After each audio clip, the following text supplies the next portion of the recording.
पहलवानों का जो धरना चल रहा है दिल्ली जंतर मंतर पर पिछले करीब 20 दिन से, पहलवानों के मामले पर ही एक अलग विषय को लेकर हम आपके सामने हाजिर हुए और हमारे साथ मौजूद है एडवोकेट दीपक पंघाल, जो दिल्ली हाई कोर्ट में प्रैक्टिस कर रहे हैं फिलहाल। ब्रजभूषण सिंह जो है पॉलिटिकल बैकग्राउंड है उसका, एक पॉलिटिकल पार्टी से वो संबंध भी रखता है। दूसरी चीज़ ये है कि पहलवान जो बैठे हैं ये एक बहुत ही दुर्भाग्य की बात है हमारे देश के लिए। हमारी बहनें जो हैं वो इस चीज़ के लिए उनको धरने के ऊपर बैठना पड़ रहा है।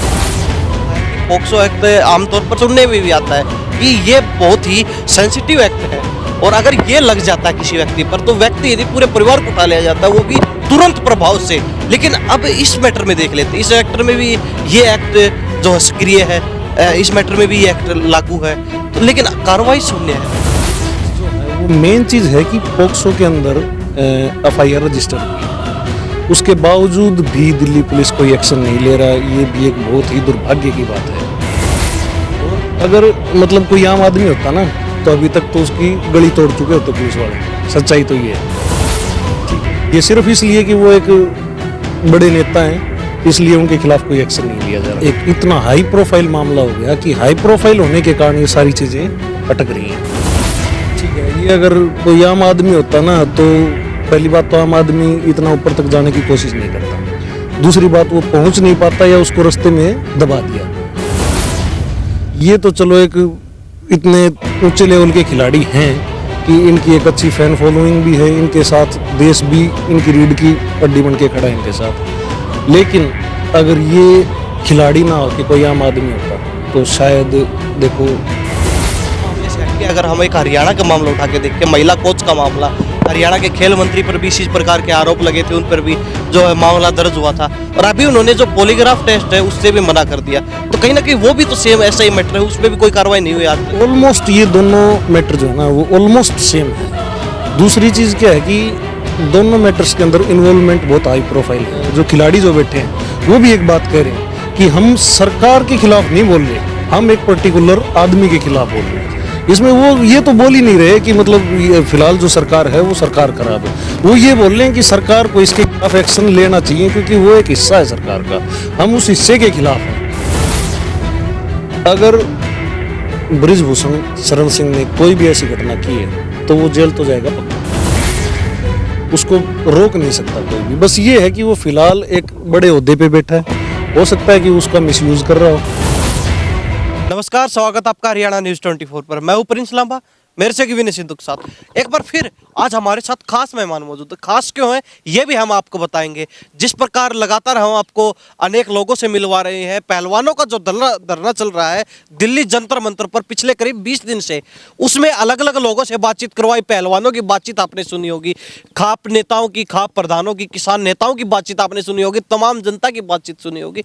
लेकिन आज सबसे अलग विषय को लेकर, पहलवानों के मामले पर ही एक अलग विषय को लेकर हम आपके सामने हाजिर हुए और हमारे साथ मौजूद हैं एडवोकेट दीपक पंघाल, जो दिल्ली हाई कोर्ट में प्रैक्टिस कर रहे हैं फिलहाल पिछले काफ़ी समय से। और हमारे साथ आज मौजूद है क्योंकि दिल्ली का मामला है, दिल्ली पुलिस द्वारा FIR दर्ज की गई है, तो इनसे लीगल चीज़ों को लेकर जो हम सारी बातचीत करेंगे। आखिर पहलवानों का मामला है क्या, उसमें जो धाराएं लगी हैं वो क्या है, और साथ ही अब तक कार्रवाई नहीं हो रही है तो हो क्यों नहीं रही, ये पूरा पेच जो है फंसा कहाँ हुआ है। तो एडवोकेट दीपक पंघाल हमारे साथ मौजूद है। एडवोकेट साहब, आपका स्वागत है बहुत बहुत हरियाणा न्यूज़। बहुत बहुत धन्यवाद प्रिंस भाई। जी, जिस प्रकार पिछली बार हमारे साथ मौजूद हुए थे आपने कई सामाजिक मुद्दों को उठाया था, लोगों के मन में जो भय था पुलिस को लेकर लगा लीजिए या कई चीज़ों को लेकर लगा लीजिए वो दूर किया। तो आज हमारा मामला है पहलवानों के धरने को लेकर। आपने देखा, शुरू से आपकी नज़र होगी, आप दिल्ली हाई कोर्ट में प्रैक्टिस कर रहे हैं, मामला भी दिल्ली के अंडर में ही है सारा। तो आप काफ़ी समय से वहाँ प्रैक्टिस कर रहे हैं, अनेक केसों को सुलझाया है, अनेक केसों को देखा है, अलग अलग लोगों से मिलते हैं, सभी प्रकार के लोगों से मिलते हैं आप, चाहे उसमें क्राइम का लगा लीजिए या कोई जिसको फंसा हुआ है कोई झूठा उसको लगा लीजिए, किसी प्रकार लगा लीजिए। तो इस मामले को किस प्रकार देख रहे हैं, क्योंकि शुरुआत में देखा गया पहलवानों ने पहले सुप्रीम कोर्ट में केस किया, सुप्रीम कोर्ट से आदेश आता है, जब पुलिस पर प्रेशर पड़ता है उसके बाद FIR दर्ज होती है। वो FIR करवाना तो एक हक है आम व्यक्ति का। FIR दर्ज, अगर एप्लीकेशन कोई शिकायत सौंपता है तो उसकी FIR दर्ज नॉर्मली वे में भी हो सकती है। लेकिन ये क्या माजरा है कि पहले सुप्रीम कोर्ट में जाना पड़ता है, केस करना पड़ता है, उसके बाद FIR होती है। देखिए, इसमें प्रिंस भाई क्या है कि फिलहाल सुप्रीम कोर्ट ने जो पहलवानों की याचिका थी उसमें ये था कि भाई इनकी एफआईआर दर्ज हो। जी। तो सुप्रीम कोर्ट ने इनकी एफआईआर, जो पहलवानों की, जो हमारी साथी बहनें हैं, उनकी एफआईआर दर्ज कर ली। उसके बाद का जो भी प्रोसेस है वो सारा प्रोसेस सुप्रीम कोर्ट ने कहा कि आप जो एक लीगल प्रोसेस जो होता है, आप डिस्ट्रिक्ट कोर्ट से या फिर हाई कोर्ट से अपने वहाँ से, अब बाकी की जो भी कार्रवाई है वो आप जो एज ए प्रोसेस जो नीचे के जो कोर्ट्स हैं आप वहाँ से लेकर के आप ऊपर आओ। अगर वहाँ के कोर्ट्स के अंदर कोई भी आपको अड़चन है तो आप उसको स्टेप बाय स्टेप करके ऊपर आओ। पहली चीज़ तो ये है। सुप्रीम कोर्ट ने इसको अभी तक कहीं भी ये नहीं कहा है कि हम इसके ऊपर फैसला नहीं देंगे। सुप्रीम कोर्ट ने खाली ये कहा है कि हम इसके ऊपर फैसला जो एफआईआर दर्ज करने का था वो हम दे चुके हैं। इसके अलावा जो भी चीज़ें हैं वो आप स्टेप बाय स्टेप आओ। दूसरी चीज़ इसमें क्या है कि देखो, एक ये तो जो ब्रजभूषण सिंह जो है वो एक बड़ा लीडर मान लीजिए, एक पॉलिटिकल बैकग्राउंड है उसका, एक पॉलिटिकल पार्टी से वो संबंध भी रखता है। दूसरी चीज़ ये है कि पहलवान जो बैठे हैं, ये एक बहुत ही दुर्भाग्य की बात है हमारे देश के लिए। हमारी बहनें जो हैं वो इस चीज़ के लिए उनको धरने के ऊपर बैठना पड़ रहा है। अब तीसरी चीज़ ये है कि इसके अंदर जो सेक्शंस जो हैं वो मेन चीज़ है कि पोक्सो के अंदर एफआईआर रजिस्टर हुई है, उसके बावजूद भी दिल्ली पुलिस कोई एक्शन नहीं ले रहा। ये भी एक बहुत ही दुर्भाग्य की बात है। और अगर मतलब कोई आम आदमी होता ना तो अभी तक तो उसकी गली तोड़ चुके होते पुलिस वाले। सच्चाई तो ये है। ठीक है, ये सिर्फ इसलिए कि वो एक बड़े नेता हैं इसलिए उनके खिलाफ कोई एक्शन नहीं लिया जा रहा। कहीं ना कहीं एडवोकेट साहब, हम आपको रोकना चाहेंगे बीच में। जिस प्रकार एफआईआर करवाना एक आम व्यक्ति का राइट है, एक हक है, अधिकार है, तो एफआईआर तो जिस प्रकार अगर कोई आम व्यक्ति, जिस प्रकार हम लगा लीजिए, हमसे शुरुआत कर लेते हैं इस चीज़ की कि हमें कोई समस्या है किसी प्रकार की भी, तो हम अगर पुलिस स्टेशन में जाते हैं, वहाँ पर शिकायत देते हैं लिखित में, तो उस पर एफआईआर दर्ज हो जाती है आमतौर पर। लेकिन इस मामले में कुछ अलग देखा गया। लिखित में देते हैं तो एफआईआर दर्ज नहीं होती है, कोर्ट का प्रेशर आता है, उसके बाद एफआईआर दर्ज होती है। तो कहीं ना कहीं ये कुछ चीजें हैं जिसका कहीं ना कहीं इसमें भी जो अधिकार है आम व्यक्ति का, उसका हनन तो किया ही जा रहा है। बिल्कुल। क्या है प्रिंस भाई, इसके अंदर देखो, एक इतना हाई प्रोफाइल मामला हो गया कि हाई प्रोफाइल होने के कारण ये सारी चीज़ें अटक रही हैं। ठीक है, ये अगर कोई आम आदमी होता ना तो पहली बात तो आम आदमी इतना ऊपर तक जाने की कोशिश नहीं करता। दूसरी बात, वो पहुंच नहीं पाता या उसको रास्ते में दबा दिया। ठीक है, ये तो चलो एक इतने ऊंचे लेवल के खिलाड़ी हैं कि इनकी एक अच्छी फैन फॉलोइंग भी है, इनके साथ देश भी इनकी रीढ़ की हड्डी बन के खड़ा है इनके साथ। लेकिन अगर ये खिलाड़ी ना हो कि कोई आम आदमी होता तो शायद देखो, लीगली रास्ते हर चीज़ के हैं, हम करवा सकते हैं, सारी चीज़ें पॉसिबल हैं। लेकिन जहाँ पे मामला इतना हाई प्रोफाइल लोग जहाँ पे इंक्लूड हो जाते हैं ना, वहाँ पे ये समस्या अब देखने को हमें नहीं आमतौर पर आती है। ये आम तौर पे ये समस्या आ गई और ये हमें सीखने को और देखने को भी मिल गई। आम पब्लिक को भी ये पता चल गया कि अगर इन्वॉल्वमेंट हाई प्रोफाइल हो ना तो अड़चने क्या चीज़ें कैसे आती हैं और अड़चन मतलब किन चीज़ों को बोलते हैं। जिस प्रकार इस मामले से हटके अगर हम एक हरियाणा का मामला उठा के देख के, महिला कोच का मामला, हरियाणा के खेल मंत्री पर भी इसी प्रकार के आरोप लगे थे, उन पर भी जो है मामला दर्ज हुआ था और अभी उन्होंने जो पॉलीग्राफ टेस्ट है उससे भी मना कर दिया।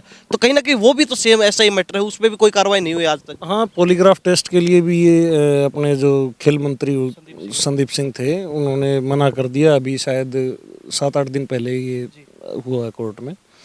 लेकिन ऑलमोस्ट ये दोनों मैटर जो है ना वो ऑलमोस्ट सेम है। दूसरी चीज़ क्या है कि दोनों मैटर्स के अंदर इन्वॉल्वमेंट बहुत हाई प्रोफाइल है।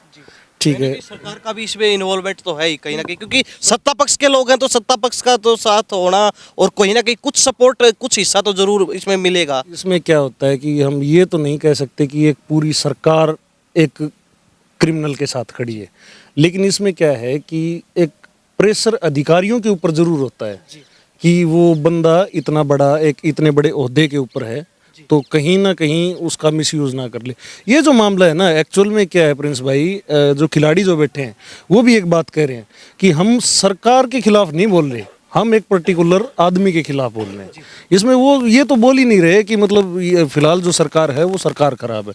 वो ये बोल रहे हैं कि सरकार को इसके खिलाफ एक्शन लेना चाहिए क्योंकि वो एक हिस्सा है सरकार का, हम उस हिस्से के खिलाफ हैं, नहीं कि पूरी सरकार के खिलाफ।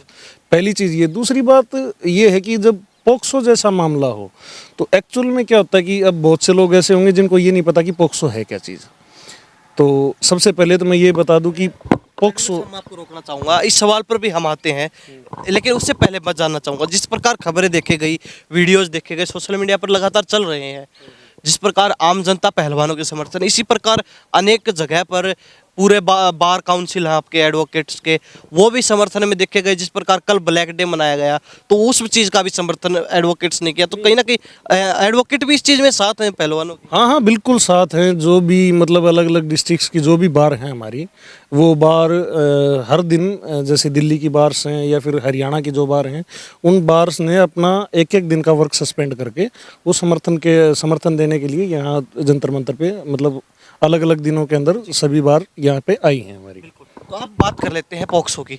जिस प्रकार आपने बताया कि पॉक्सो एक्ट आमतौर पर लगता है, क्योंकि अक्सर सुनने में भी आता है कि ये बहुत ही सेंसिटिव एक्ट है, और अगर ये लग जाता है किसी व्यक्ति पर तो व्यक्ति यदि पूरे परिवार को उठा लिया जाता है, वो भी तुरंत प्रभाव से। लेकिन अब इस मैटर में देख लेते हैं, इस एक्टर में भी ये एक्ट जो है सक्रिय है, इस मैटर में भी ये एक्ट लागू है, तो लेकिन कार्रवाई शून्य है। इस चीज़ को लेकर किस प्रकार कार्रवाई क्या है? जैसे प्रिंस भाई, सबसे पहले तो लोगों को जानकारी होनी चाहिए कि पोक्सो है क्या चीज़। ये भी बता दीजिए, और आम मतलब बिल्कुल साफ शब्दों में, नॉर्मल शब्दों भाषा में बताइए कि है क्या। सिंपल सी चीज़ क्या है कि पोक्सो एक्ट जो भी पहले तो ये जेंडर न्यूट्रल एक एक्ट है। इसके अंदर ये पर्टिकुलर नहीं है कि लड़का या लड़की, इसमें सिर्फ ये है कि 18 साल से कम आयु का कोई भी बच्चा, वो लड़का हो या लड़की हो, ठीक है, दोनों के साथ कोई भी सेक्सुअल इंटरकोर्स या फिर कोई भी ऐसी घटना जो इसके अंदर डिफाइंड है, अगर वो हुई है तो उसको पोक्सो एक्ट के तहत लिया जाता है। दूसरी चीज़, इसके अंदर एक टाइम बाउंडेशन नहीं है। पोक्सो एक्ट के अंदर क्या होता है कि जैसे आज आपके साथ कोई ऐसी घटना हुई, ठीक है, तो ये एक जनरली अवेयरनेस की बात है। ये मैं आपको बता देता हूँ कि अगर आज की घटना को हम 2 साल बाद भी रिपोर्ट करवाते हैं ना, तो चीज़ रिपोर्ट होगी। उसमें ये नहीं है कि अगर जैसे आज कोई घटना हुई, 2 साल बाद आप उस घटना को रिपोर्ट करवा रहे हो, तो 2 साल के बाद अगर आपकी उस समय एज 20, 21 या 22 साल है, तो उसके अंदर ये क्वेश्चनिंग नहीं होगी कि भाई आपके साथ जब ये घटना हुई तो आपने इतना टाइम क्यों निकाल दिया। क्योंकि ये क्या है कि जनरली एक ट्रॉमा होता है, ठीक है। बच्चे 18 साल से जो कम एज के जो भी बच्चे हैं, उनके साथ अगर ऐसी घटना होती है ना, तो वो एक ट्रॉमा के साथ मतलब खुद को जीते हैं, और वो उनसे निकलना, उस ट्रॉमा से निकलना उस बच्चे के लिए बहुत मुश्किल होता है। तो इसमें कोर्ट भी ये चीज़ मानती है कि अगर आपकी एज एट प्रेजेंट 18 से ऊपर है, डजेंट मैटर, लेकिन जिस समय आपके साथ घटना हुई, अगर उस समय आपकी एज 18 नहीं थी, नाबालिग आप थे, तो ये आप इसको रिपोर्ट पोक्सो के अंदर आप कभी भी करवा सकते हैं, ठीक है। इसके अंदर अभी यूँ मान करके चलो, कुछ एक चीज़ें हैं ना इसमें बड़ी कॉम्प्लिकेटेड हैं। कुछ एक अभी एक्ट्स जितने भी हैं ना, उसका मिसयूज़ बहुत होता है जी। तो इसके अंदर भी क्या चीज़ होती है, कई बार कोई भी 2 मेल फीमेल, कोई भी 2 बच्चे होते हैं, वो किसी भी तरीके से ये मान करके चलो कि वो एक अपना रिलेशनशिप में होते हैं, वो दोस्ती से वो उसको रिलेशनशिप की तरफ ले जाते हैं, और रिलेशनशिप वो कब सेक्सुअल इंटरकोर्स के अंदर चेंज हो जाता है। पहली चीज़ तो ये है कि उस घटना के दौरान है ना, कोई भी एक दूसरे की एज पूछने की कोशिश नहीं करता। दूसरी चीज़, अमूमन क्या होता है कि कोई भी एक रिलेशन था, वो रिलेशन हुआ, उनके बाद उनका फिजिकल रिलेशन हुआ, उसके बाद जैसे ही उस बात का पता चल जाता है, बाहर घर पे पता चल गया, घर वाले क्या करते हैं कि उन बच्चों को प्रेशराइज करते हैं केस डालने के लिए। उस टाइम पे वो बच्चे मजबूरन, मान लो अंडर प्रेशर, मान लो उसको कुछ भी वर्डिंग आप यूज़ करो, बट वो क्या होता है कि अब लड़की है, वो अंडर प्रेशर लड़के के ऊपर केस करवा देगी। वो केस मान करके चलो कि अगर पोक्सो के अंदर रजिस्टर हो गया, तो एक लाइफ बराबर स्पॉइल होगी, ठीक है। वो लड़का जेल में गया, उसको जमानत भी नहीं है, ठीक है। इस चीज़ का मिसयूज़ भी बहुत जगह होता है। तो अभी क्या है कि लेटेस्ट कोर्ट्स भी धीरे धीरे इन मुद्दों को एज पर सिचुएशन और टाइम के साथ साथ समझती है। पहलवानों के मैटर पे हम बात करें तो जिस प्रकार पोक्सो एक्ट लग चुका है, उसके बाद भी कार्रवाई नहीं हुई ना, वो चीज़ देखने वाली है। ये एक बहुत ही मान करके चलो कि हम कहें कि अभी कैंडल मार्च निकालना शुरू कर दें, तो एक्चुअल में उन चीज़ों से कोई खास फर्क पड़ता नहीं है। ठीक है, जब तक पुलिस या डंडा वहाँ नहीं चलेगा ना, एक्चुअल में तो कार्रवाई तो शुरुआत तो पुलिस ही करेगी, वो कभी भी कर लो। बट पुलिस ने सबसे पहले ये गलती की कि एफआईआर नहीं ली।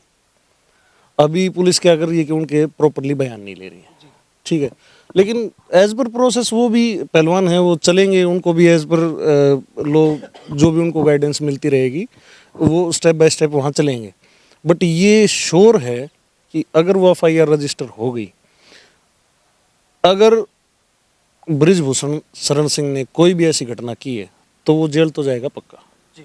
ठीक है, उसको रोक नहीं सकता कोई भी। बस ये है कि वो फिलहाल एक बड़े ओहदे पे बैठा है, हो सकता है कि उसका मिसयूज़ कर रहा हो सकता है कि वो एक गवर्नमेंट एम्प्लॉयज़ हैं, पुलिस वाले भी, हो सकता है इनके ऊपर भी किसी तरीके का कोई प्रेशर आ रहा हो, या मतलब, लेकिन वो कब तक चलेगा ये एक देखने वाली बात है। लेकिन ये श्योर है, अगर वो लीगल टर्म्स एंड कंडीशंस के अंदर फंस गया तो जेल हो जाएगा कंफर्म।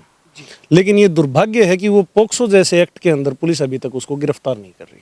जी, अब बातचीत कर लेते हैं। आपने जिस प्रकार बताया कि क्राइम की कोई समय सीमा, समय अवधि नहीं होती है। अगर क्राइम 15 साल पहले भी हुआ है, लेकिन वो हुआ तो है, अगर उसके 15 साल बाद भी उसकी कोई रिपोर्ट दी जाती है, कोई एफआईआर करवाई जाती है, तो उस पर कार्रवाई तो बनेगी।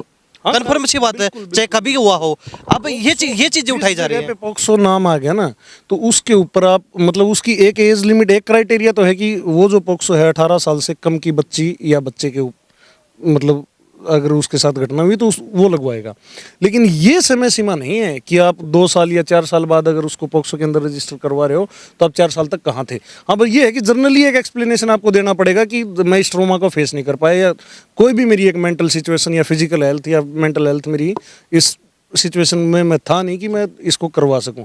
लेकिन अगर आप 2 साल या 4 साल बाद भी करवाओगे ना तो अप्लीकेबल है। बिल्कुल, पहलवानों के मैटर में देखा गया कि इस प्रकार के आरोप लगाए गए, वह उल्टा पहलवानों के ऊपर कि अगर आपके साथ कुछ गलत हुआ था तो आप उसी समय शिकायत करते, उसी समय एफआईआर करवाते, उसी समय कार्रवाई करवाते। आप इतने दिन तक चुप को थे, आप इतने दिन तक कहाँ छिपे हुए थे, आपने क्यों नहीं करवाई? अब आप आ गए, आपको अपना मतलब एक रूमर चला हुआ है कि एक पर्टिकुलर अपने एक बिरादरी, जात बिरादरी का कब्जा जमाना है, एक पर्टिकुलर क्षेत्र का कब्जा जमाना है। तो वो चीज़ें सभी को एक साथ मिक्स किया जा रहा है इसमें। प्रिंस भाई, सबसे पहले ये किसी भी जात, धर्म, पंथ, किसी तरीके से इस पूरे मैटर का कोई लेना देना नहीं है। अगर वो ये बोलें कि एक परिवार, तो एक परिवार कौन सा परिवार? क्या जो जंतर मंतर में बैठे हैं वो सारे एक परिवार के? क्या उसी परिवार में से धरने को और उस व्यक्ति को समर्थन करने वाले दोनों लोग नहीं है? उसी परिवार से ऐसे बंदे भी हैं जो उस व्यक्ति को सपोर्ट भी कर रहे हैं, और उसी परिवार से ऐसे लोग भी हैं जो इस धरने को समर्थन कर रहे हैं। तो ये परिवारवाद तो आप बिल्कुल भी नहीं कह सकते। अगर परिवारवाद भी बोलते हो ना, तो ये मान करके चलो कि जो फेडरेशन है ना, इस फेडरेशन के अध्यक्ष, उपाध्यक्ष, स्टेट के अध्यक्ष, बिहार के, यूपी के, इन सभी का एक बार नाम पढ़ के देखो आपको पता चल जाएगा कि परिवारवाद क्या है। ठीक है, ये जो अध्यक्ष, उपाध्यक्ष और ये जो स्टेट बॉडी के इनके जो लोग हैं ना, ये देखो कि ये किस परिवार के हैं। ठीक है, जो अध्यक्ष पद लिए बैठे हैं, एक फेडरेशन चला रहे हैं। ठीक है, और वो भी वो फेडरेशन चला रहे हैं जो पूरे देश को मतलब मेडल ला के दे रही है। बिल्कुल। एडवोकेट साहब, मैं आपसे जानना चाहूँगा, आप जिस प्रकार दिल्ली हाई कोर्ट में प्रैक्टिस कर रहे हैं, दिल्ली हाई कोर्ट में अपने पूरे जो न्यायपालिका कार्य है वो संभालते हैं, तो जिस प्रकार ये देखा गया कि एफआईआर तो के लिए दर्ज करवाने के लिए किसी सबूत की आवश्यकता नहीं होती है, ये तो है, ये कन्फर्म मेरे ख्याल से। एफआईआर क्या होता है कि अगर आप अपनी सिंपली एक रिपोर्ट तो दे ही सकते हैं किसी भी जगह जाके, तो अगर बाद में तो इन्वेस्टिगेशन का मैटर हो जाता है कि हाँ, कि एक एप्लीकेशन, एक शिकायत देना और एफआईआर दोनों अलग अलग चीज़ें हैं। आप शिकायत कहीं भी दे सकते हैं किसी भी चीज़ को लेके। एफआईआर का मतलब हो जाता है कि मतलब वो क्राइम कहीं ना कहीं हुआ है, इसलिए इसको एक मतलब रजिस्टर्ड कर दिया गया है उस शिकायत को। ठीक है, उसी शिकायत का एक रजिस्टर्ड स्वरूप हो जाता है इसको। जो सबूतों की बात होती है, गवाह सबूती होती है, जो बयान होते हैं, वो तो एफआईआर दर्ज होने के बाद की बात होती है ना। हाँ हाँ, वो बिल्कुल उसके बाद की बात होती है, उसके बाद सारे बयान होते हैं। मतलब आईओ जिसको हम बोलते हैं इन्वेस्टिगेशन ऑफिसर, वो उनका काम है, वो उस पूरी चीज़ को इन्वेस्टिगेट करता है, ठीक है। उसमें पूरे सभी के बयान लेता है, वो पर्टिकुलर अपनी डॉक्यूमेंट्री एक बना के वो कोर्ट में देता है, फिर कोर्ट के अंदर दोबारा से वो प्रोसेस फॉलो किया जाता है। पहलवानों के मैटर में ये देखा गया कि उधर जो दूसरा पक्ष है ब्रजभूषण शरण सिंह, जो बीजेपी के नेता हैं, सांसद है, वो कहते हैं कि पहलवानों ने दबाव बनाकर पुलिस से एफआईआर दर्ज करवा ली, लेकिन पुलिस कार्रवाई इसलिए नहीं कर रही है क्योंकि उनके पास सबूत नहीं है। नहीं, देखो ये क्या होता है कि सबूत नहीं होना तो तब आएगा ना जब उन्होंने इन्वेस्टिगेशन ज्वाइन करी हो, या फिर पुलिस ने पहले उनके बयान लिए हो। अभी तक तो पुलिस ने ब्रजभूषण के भी बयान नहीं लिए ना, ठीक है। वो तो अभी खिलाड़ियों की प्रॉपरली बयान नहीं लिए पुलिस ने एफआईआर जरूर रजिस्टर की है इस मामले में, लेकिन ना ही तो पुलिस ने अभी तक खिलाड़ियों के पूरे बयान लिए हैं। शायद 7 या 8 बच्चियां हैं जिन्होंने एप्लीकेशन दी है, ना तो अभी उनके पूरी स्टेटमेंट्स हुई है, और ना ही ब्रजभूषण शरण सिंह की अभी तक कोई भी किसी भी तरीके की एविडेंस या फिर एक कोई भी रिपोर्ट या उसने कुछ भी इन्वेस्टिगेशन कहीं पर भी ना उसने ज्वाइन की, ना दिल्ली पुलिस ने उसको बुलाया अभी तक। एडवोकेट साहब, जिस प्रकार बातचीत करें, अब जिस प्रकार पुलिस कार्रवाई नहीं कर रही है, एफआईआर दर्ज हुई, वो भी कोर्ट में केस डाला गया, उसका जो फैसला है उसके बाद एफआईआर दर्ज हुई। अब पुलिस प्रक्रिया पूरी जो है अपनी पूरी नहीं कर रही है, कानूनी प्रक्रिया। पुलिस दबाव में लगा लीजिए, कोई भी बात आप जिस प्रकार बता रहे हैं, दबाव भी होता है क्योंकि बैकग्राउंड बहुत बड़ा है उनका, तो दबाव भी मान लीजिए दबाव है, उसके दबाव में पुलिस कार्रवाई नहीं कर पा रही है। तो कहीं ना कहीं पहलवानों के लिए क्या प्रक्रिया है कि वो कार्रवाई को पूरी करवा सके? अभी तक क्या है उनको क्या कदम उठाना चाहिए? ना, उन्होंने क्या है कि जो स्टेप उनको एसेंशियल था इस टाइम पे, वो स्टेप पहलवानों ने उठा लिया है। उन्होंने डिस्ट्रिक्ट कोर्ट के अंदर अपनी एप्लीकेशन डिस्ट्रिक्ट कोर्ट के थ्रू अभी स्टेप बाय स्टेप जा रहे हैं। तो उनको जो लीगल फाइट करनी थी ना, अभी सुप्रीम कोर्ट ने जो जजमेंट देनी थी वो दे दी। अभी उसके बाद उनका प्रोसेस है कि वो किसी भी डिस्ट्रिक्ट कोर्ट से अपनी शिकायत को लेकर के उठा के चले। हाँ, वो डिस्ट्रिक्ट कोर्ट में अगर कोई दिक्कत है तो उससे ऊपर कोर्ट में जाए, वो ऊपर हाई कोर्ट तक, अगर हाई कोर्ट नहीं हो तो उसके बाद सुप्रीम कोर्ट जाए। लेकिन मतलब जो स्टेप बाय स्टेप जो उनको चलना है ना, वो शुरू हो चुके हैं। जहाँ तक जितना मेरे को पता है या फिर जितना मेरे सुनने में आया, वो डिस्ट्रिक्ट कोर्ट से अभी उन्होंने अपना प्रोसेस शुरू कर दिया है। चलो हम सपोज कर लेते हैं कि पहलवानों का मैटर दोबारा से जो वो प्रक्रिया चल रही है, स्टेप बाय स्टेप चल रहे हैं, वो मान लीजिए दोबारा सुप्रीम कोर्ट में आ गया, वो उनका केस, उनका मैटर। अब पुलिस कार्रवाई नहीं कर रही है, पहलवानों की यही स्टेप है कि पुलिस कार्रवाई करे, उसके लिए कोर्ट से फैसला है कि पुलिस कार्रवाई करे।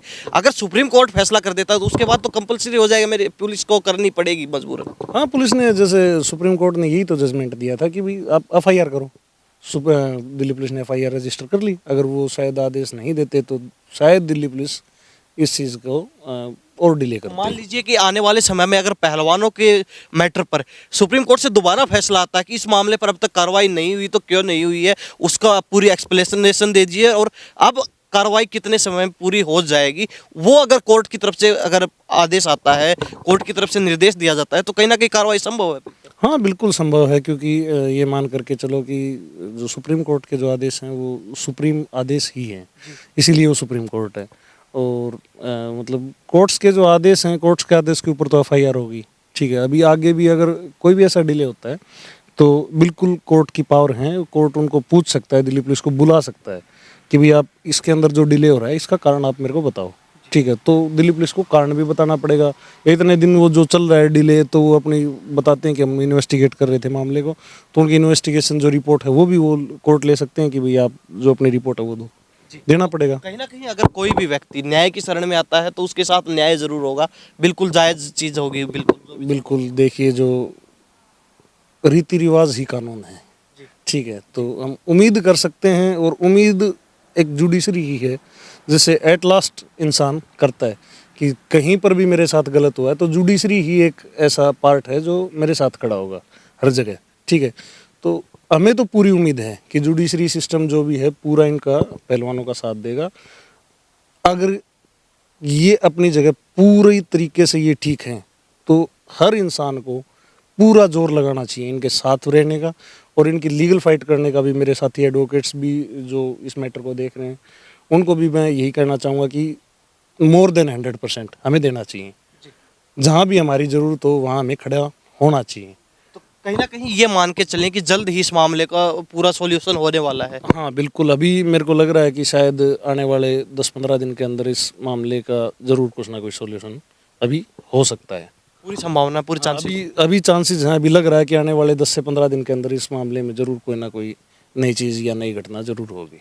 जी, आपका बहुत बहुत धन्यवाद एडवोकेट साहब बातचीत के लिए, क्योंकि सबसे हटकर विषय था। अब तक किसी भी व्यक्ति ने, किसी भी न्यूज़ चैनल ने इस चीज़ पर बातचीत नहीं की थी। आम व्यक्ति से, पहलवानों से, खापों से, किसानों से, सभी ने बातचीत करवाई, लेकिन इस चीज़ पर किसी ने ध्यान नहीं दिया अब तक। और आपने वो चीज़ कहीं ना कहीं जनता के सामने क्लियर की है, ताकि लोगों को साफ साफ पता चल सके मैटर क्या है। क्या है प्रिंस भाई, ये इतने सोशल मुद्दे हैं, सोशल मुद्दों के साथ साथ देखो संवेदनशील तो हैं, बट ये इतने सोशल मुद्दे हैं कि हमारे समाज को भी जागरूक होना चाहिए इस चीज़ के बारे में।